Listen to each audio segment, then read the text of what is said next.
Hola chicos inquietos, bienvenidos a un nuevo vídeo más al canal. Bueno, pues hoy estamos en Madrid, vamos a hacer una entrevista a Luis de la Saleta, que es, bueno, él es el médico que me operó cuando yo era pequeño. Veréis el vídeo de la entrevista. Vamos a hablar con él, pues, cómo es operar a un niño sordo, cómo es el proceso de la operación, los implantes. Pues vamos a tratar sobre todo por ese tema, y también pues por preguntarle por el coronavirus, cómo ha estado el Hospital de la Paz en Madrid, que ha estado muy afectado durante la pandemia. Y bueno, pues vamos a ver la entrevista, a ver qué os gusta y que os sigáis dando apoyo. Adiós.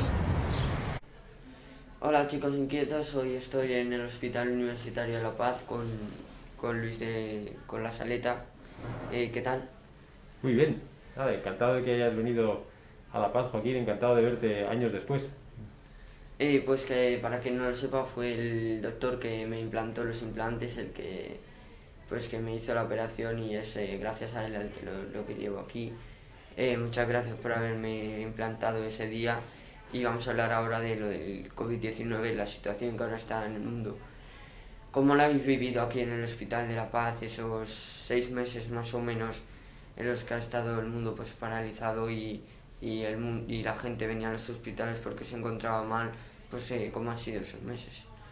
Bueno, pues han sido unos meses muy difíciles y de hecho todavía estamos arrastrando un poco las consecuencias y el cansancio de esos 6 meses, al margen de que ahora estamos iniciando otra segunda fase que no sabemos muy bien cómo va a ser, ¿no? Fue una fase difícil en el sentido que era algo totalmente nuevo, nunca había pasado esto y fue complejo gestionar una situación nueva en la que había que llevar gente que desempeñaba unas funciones a desempeñar otras, había que gestionar el material de otra manera, los espacios, los quirófanos. Tuvimos muchísimos cambios en muy poco tiempo, había que improvisar prácticamente cada día y bueno, yo lo recuerdo como una época realmente dura. Los pacientes que venían aquí por enfermos de COVID-19, ¿cómo se les trataba a ellos? ¿Qué era lo que teníais que hacer en la época difícil? Que ahora que parece que está más relajado, pero ¿cómo era un día normal aquí cuando venía un paciente, decía que tenía coronavirus o que tenía síntomas ya y tenía que ingresarle? ¿Cómo eran esos protocolos aquí? Bueno, como sabes, los médicos estamos muy especializados, al final nos dedicamos a cosas muy específicas y eso hace que, por ejemplo, los otorrinolaringólogos, digamos que no teníamos inicialmente un contacto directo con los pacientes COVID que venían en general por problemas respiratorios, problemas más médicos que quirúrgicos. Lo que ocurre es que, por un lado, el hecho de que muchos tenían que estar intubados en la UBI, necesitaban traquetomías, que es un procedimiento que sí que hacemos los otorrinos, y en segundo lugar, como te decía antes, llegó a haber tal bloqueo del hospital que muchos de los otorrinos tuvimos que hacer funciones de médicos, digamos, ejerciendo de una especialidad que no es habitualmente la nuestra. Hubo mucho cambio de funciones en aquel momento. Entonces, aquellos eran días en el que algunos médicos estaban directamente atendiendo a los enfermos COVID en la urgencia o en las plantas o en las consultas, apoyando a nuestros compañeros que habitualmente ven ese tipo de enfermos. Otros estábamos gestionando el material, los espacios y el personal para ver dónde tenían que ir cada día en función de las necesidades, teniendo en cuenta que muchos médicos también cayeron enfermos en aquellos días, con lo cual había que ir poniendo, de repente el de guardia se ponía malo, había que buscar a otra persona, el que hacía las cirugías se ponía malo, había que buscar a otra persona. Yo digo, fueron días de mucho lío. No puedo hablar de un día normal porque realmente todos los días eran diferentes, ¿no? Y la situación que sobrepasó muchísimo a los médicos con lo del coronavirus, el, el hospital, ¿cómo lo llevó la situación de venir tanta gente? ¿Tuvisteis que usar abrir como otro hospital de campaña? ¿No tuvisteis que utilizar aquí en La Paz o no? Sí, en ese sentido, aunque ha pasado poco tiempo, yo creo que la dirección de nuestro hospital fue muy previsora y lo hizo muy bien, es verdad, dentro de los medios que había. Entonces, el problema principal cuando ocurre una epidemia y cómo afecta al hospital es que hay tantos enfermos que van ingresando y necesitan atención hospitalaria que van desplazando a los enfermos que no tienen COVID. Entonces, lo primero que ocurre es que si normalmente hay algunas plantas muy específicas con unas camas dedicadas para enfermos con estas infecciones, de repente ocupan una cama, otra cama, y nos encontramos con que prácticamente todo el hospital está lleno de camas con ese tipo de enfermos. Los que se ponían malos necesitaban camas de críticos, camas de UBI. Las UBI tienen un número de camas, entonces lo que hubo que hacer es habilitar como si fueran UBIs donde no había UBIs. Entonces crear camas, utilizar camas de críticos, por ejemplo, para las reanimaciones después de las cirugías, o incluso inventar nuevas camas de críticos en zonas de quirófanos y en otras zonas para que hubiera, digamos, se pudiera dar asistencia a esos enfermos con COVID que estaban en peor situación. O sea, realmente se ha visto un montón de espacios. Por ejemplo, el gimnasio de La Paz se convirtió también en un espacio para enfermos, incluso se puso efectivamente un hospital de campaña aquí al lado. Bueno, se inventaban, se creaban espacios de donde fuera por la cantidad de enfermos que estaban ingresados con esta enfermedad. Ahora lo del coronavirus, que ya parece que está más relajado, vamos a cambiar de tema y vamos a ir a lo que es ahora con lo del coronavirus también en los colegios. Ahora, por ejemplo, de las mascarillas que se están llevando en el colegio, por ejemplo, en mi colegio, en el colegio Claret de Segovia, se pueden llevar, para los niños sordos se pueden llevar mascarillas transparentes. Es aconsejable que los profesores lleven mascarillas transparentes aparte de las otras mascarillas que hay. Bueno, no somos conscientes de lo que nos basamos todos en la lectura labial cuando hablamos, y por supuesto mucho más todas las personas que oyen mal. Entonces la comunicación con las mascarillas habituales es mucho más difícil para todo el mundo, y especialmente cuando hay una condición de ruido, pero claro, la gente que encima oye especialmente mal o necesita audífonos o implantes, pues lo hace mucho peor. Entonces, desde luego, siempre que se mantengan, digamos, los criterios de seguridad de las mascarillas, siempre sería aconsejable, por ejemplo, las que sean transparentes, porque como digo, es que la lectura labial es fundamental para la comunicación, sobre todo en estos casos. Los tipos de mascarillas que ahora hay, el más aconsejable de llevar, ¿cuál es ahora mismo en estos tiempos de pandemia mundial? La verdad es que esa es una pregunta difícil de responder, en el sentido que prácticamente ninguna mascarilla evita el paso de los virus. Lo que pasa es que lo que queremos que se evite es el paso de las gotitas que producimos cuando hablamos o cuando gritamos. Entonces, esas gotitas prácticamente cualquier mascarilla la evitan. En general, las mascarillas quirúrgicas, como la que llevas tú, son, digamos, perfectamente aconsejables. Las que son un poquito más, digamos, técnicas, como las FFP2, todavía protegen más al que las lleva. Incluso estas de tela, si están bien hechas y sobre todo si tienen filtro, son suficientes. Lo que ocurre es que, por ejemplo, hasta donde yo sé, en los colegios muchas veces se da la norma que se lleven nada más quirúrgicas o FFP2, porque claro, las mascarillas de tela, como no tienen ningún control, hay tantos tipos, incluso hay gente que las lleva muy finas, incluso de rejilla, que no servirían para nada. Yo creo que simplemente por tener un control, bueno, se establecen como 2 tipos de mascarillas básicos y con eso es suficiente. Pero vamos, como digo, cualquier mascarilla que realmente filtre bien debería ser efectiva. Con ese consejo tuyo de las mascarillas y que es lo más aconsejable que llevar ahora mismo, ¿cómo ves tú la situación del coronavirus ahora mismo? ¿Para cuándo crees que podría acabar, o más o menos no acabar del todo, pero sí, por ejemplo, que el país no tenga tantos problemas y que se pueda viajar? ¿Hasta cuándo crees que tú estaremos pues en una situación más tranquila? Bueno, la bola de cristal me la ha dejado en casa hoy, pero yo quiero ser optimista y creo que no, quiero pensar que no vamos a estar en una situación tan mala como la que estuvimos hace unos meses, digamos mala en el sentido de colapso del sistema sanitario, que es al final lo que hace que la gente no se le pueda atender y que al final acaben falleciendo muchas personas, incluso sin coronavirus. Pero igual que soy optimista en ese sentido, no soy tan optimista en cuanto a cuánto va a durar esta situación. La verdad es que la sensación, yo creo que más bien es que debemos acostumbrarnos a vivir con este virus durante mucho tiempo. Y en el tema de los viajes, desde mi punto de vista, van a estar limitados bastante tiempo. Desde luego, yo no sé si antes quizá era un exceso lo que se viajaba y lo que nos desplazábamos a todas partes y los viajes eran constantes. Bueno, yo prácticamente viajaba fuera de España una vez al mes y ahora hemos pasado de eso a no hacerlo absolutamente nada. Bueno, habrá que encontrar un equilibrio, pero yo creo que incluso cuando la situación se normalice, hay cosas que van a cambiar para siempre y creo que una de ellas va a ser los viajes. Yo tengo la sensación que por lo menos en los próximos 2, 3, 4, 5 años vamos a viajar todos menos y luego ya veremos, ¿no? Pues esperemos que esta situación pase pronto, o si a ver cuánto antes podamos intentar volver a esa normalidad que tenemos.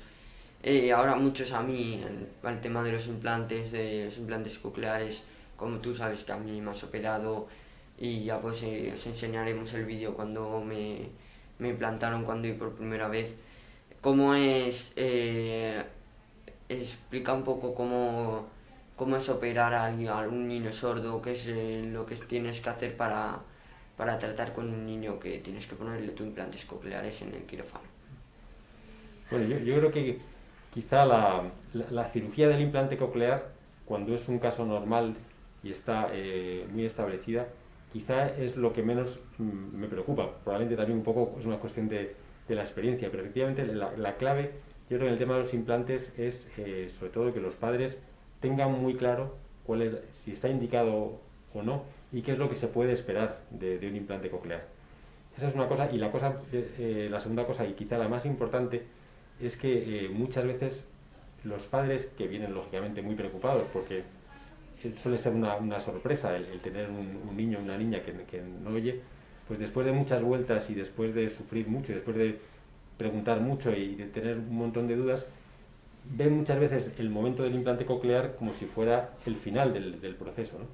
Y claro, luego se dan cuenta que realmente, y eso tu padre lo sabe muy bien, es el principio. O sea que el día de la cirugía, aunque es el momento como más sonado y el momento en que más le angustia a uno por la anestesia y porque, bueno, ese tipo de cosas, pero en el fondo ahí es el momento en el que empieza el proceso, ¿no? Y a partir de ahí, pues con la primera programación al mes, la rehabilitación poco a poco, bueno, pues se llega a un desarrollo pues absolutamente normal, como podemos ver en ti como mejor ejemplo, ¿no? Pero eso hay que plantearse el implante coclear no como el día del implante coclear, sino de todo el proceso, todas las dudas que hay previas, el día de la intervención, pero sobre todo lo que viene después, que es el proceso más importante, ¿no?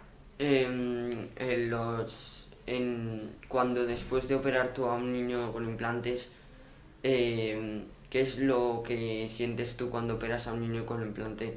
Que a lo mejor la gente no lo ve como lo puede ver un médico después de operarle, y después de a lo mejor estar muchísimas horas en un quirófano intentando hacer una operación complicada como lo es, porque a lo mejor surge algún problema. ¿Cómo te sientes tú en ese momento cuando ya pues sabes que va bien? Bueno, es un verdadero alivio, ¿no? Es una cirugía que se ha ido simplificando con el tiempo.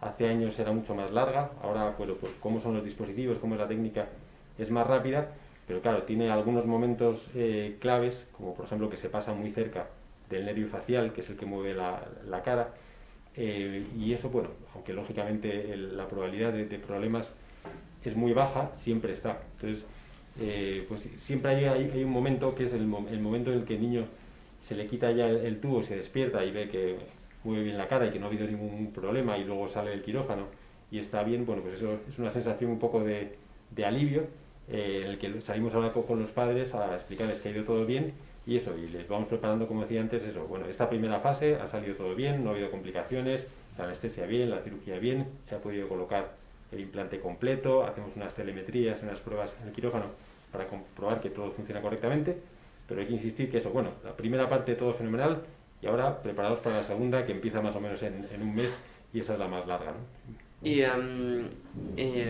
ahora con el tema de los implantes, que estamos hablando de operaciones y todo, pues el proceso que tienen que tener, los implantes a día de hoy han avanzado mucho y pues con todo lo que han avanzado, ¿tú crees que pues el desarrollo que tienen los implantes a día de hoy, los avances son muy buenos? Para ti, ¿cómo ves los avances de los implantes? Bueno, los implantes han evolucionado mucho. Por un lado, ha mejorado mucho el funcionamiento interno, los procesadores, eh, digamos, la calidad de la audición, y luego ha mejorado mucho también en cuanto a la disponibilidad que hay para adaptarse a las situaciones concretas. Digamos que el 80-90% de los implantes se utiliza guías de la misma longitud para anatomías normales, pero cada vez hay más casos de anatomías malformadas o situaciones complejas, y entonces uno de los avances es tener una disponibilidad de distintos tamaños y distintas formas para adaptarse a la anatomía.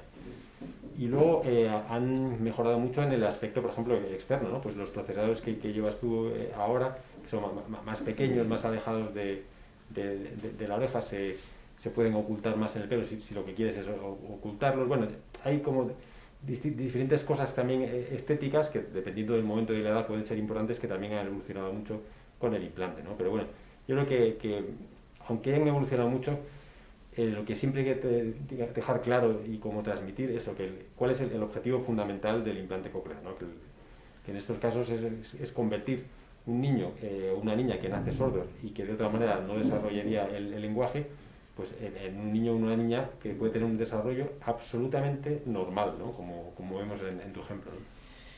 Pues las dos últimas entrevistas, como decimos siempre para cerrar aquí en el canal de YouTube que tenemos, si tú ahora mismo pues darles un mensaje a los que quieras, o sea, a los que están ahora pues que han tenido un niño sordo, o a la gente que quieras decirle algo sobre lo de los implantes cocleares, pues puedes decírselo ahora a ellos. Bueno, yo creo que existe ya bastante difusión sobre la importancia de los implantes y la importancia del tratamiento de la sordera, pero todavía nos llevamos a alguna sorpresa y todavía nos encontramos en algunos casos gente que es reacia a tratar. Entonces, el mensaje más importante es que, sobre todo en el caso de los niños, es que el tratamiento hay que hacerlo bien y cuanto antes, porque tenemos nada más unos años posibles para tratar la sordera. Si nos pasamos, si se nos pasa el arroz, si no tratamos la sordera y pasan 5, 6, 7, 8 años, luego ya es irreversible. Entonces, lo más importante es eso, no hay que meter la cabeza debajo de la tierra, como lo sabes tú. Si hay un problema, como es el tener un niño o una niña sorda, hay solución, pero hay que ir a por ello, ¿no? Yo creo que es el mensaje más importante. Pues con ese mensaje llegamos a la última pregunta, que es ¿qué inquietud tienes ahora mismo tú sobre pues todo lo que te está dando vueltas ahora mismo? ¿Qué inquietud tienes tú sobre la vida, o sea, sobre lo que quieras? Bueno, la pregunta fácil la has dejado para el final. Bueno, yo creo que ahora mismo, lamentablemente, estamos inmersos en una situación tan extraña que aunque tratamos, o yo al menos trato de tener eso, mi visión fuera de aquí, mi visión de eso, mis hijas, mi familia, mis amigos, mis hobbies. A mí me gusta mucho el ciclismo, me gusta mucho la música, me gusta tocar la guitarra, pero en el fondo todas esas cosas que son importantes para mí ahora mismo están un poquito eclipsadas por esta situación que nos está condicionando cada día todo, la forma de trabajar, la forma de relacionarnos.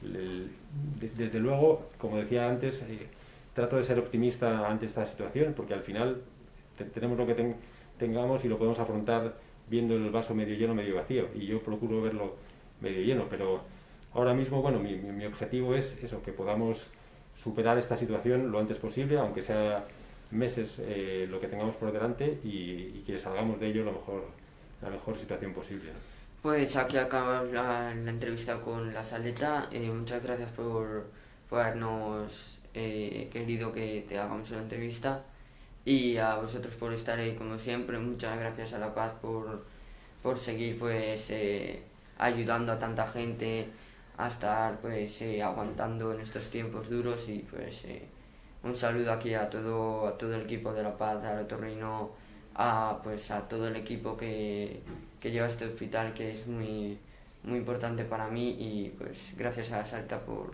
Muchísimas gracias a ti, Joaquín. Un placer. Adiós.